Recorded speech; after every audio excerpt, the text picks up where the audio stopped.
Hi friends, Jai Bhim for all. In this video we are going to revise Plant Kingdom, 4th chapter of 11th Botany. Yes, Plant Kingdom includes algae, bryophytes, pteridophytes, gymnosperm and angiosperms. Algae are chlorophyll-bearing, simple thallophytic, autotrophic and largely aquatic organisms. Depending upon the type of pigments and type of storage food, algae are classified into three classes. They are chlorophysis, phaeophysis, and rhodophysis. Algae are usually reproduced by vegetative by fragmentation, asexual by formation of different types of spores, and sexually by formation of gametes which may show isogamy, anisogamy, or oogamy. Next, bryophytes.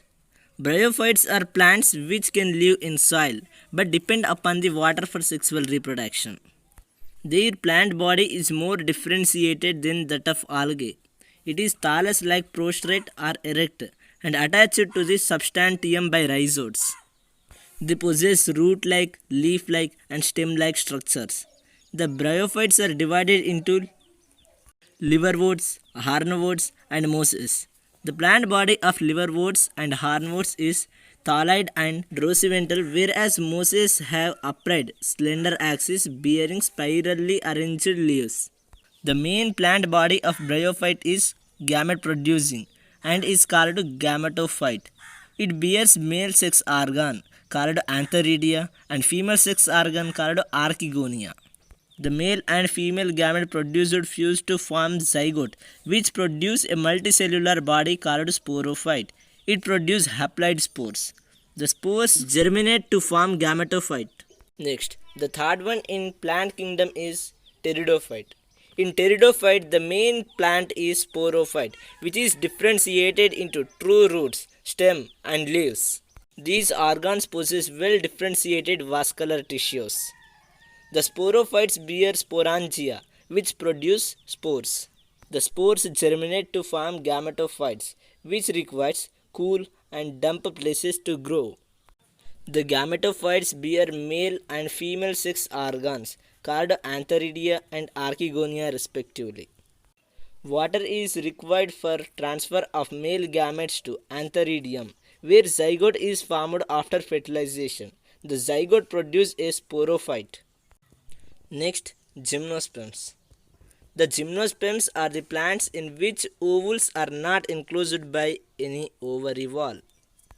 After fertilization, the seed remains exposed and therefore these plants are called naked seed plants. The gymnosperm produce microspores and megaspores, which are produced in microsporangia and megasporangia, borne on the sporophylls. The sporophylls, microsporophylls and megasporophylls are arranged spirally on axes to form male and female cones respectively.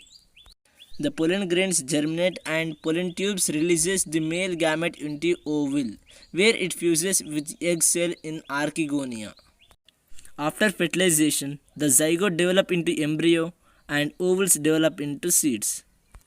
Next, angiosperms. In angiosperms, the male sex organ stamen and female sex organ pistil are born in flower. Each stamen consists of filament and an anther.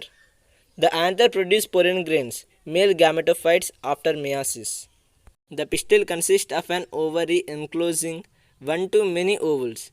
Within the ovule is a female gametophyte or embryo sac which contains the egg cell. The pollen tube enters the embryo sac where two male gametes are discharged. One male gamete fuses with egg cell called syngamy and other fuses with diploid secondary nucleus called triple fusion. This phenomena of two fusion is called double fertilization and it is unique only to angiosperms. The angiosperms are divided into two classes, the dicotyledons and the monocotyledons. During life cycle of any sexually reproducing plant, there is alternation of generation between gamete producing haploid gametophytes and spore producing diploid sporophyte. However, different plant group as well as individuals may show different pattern of life cycle, haplantic, diplantic or diplohaplantic, etc. Thank you for watching.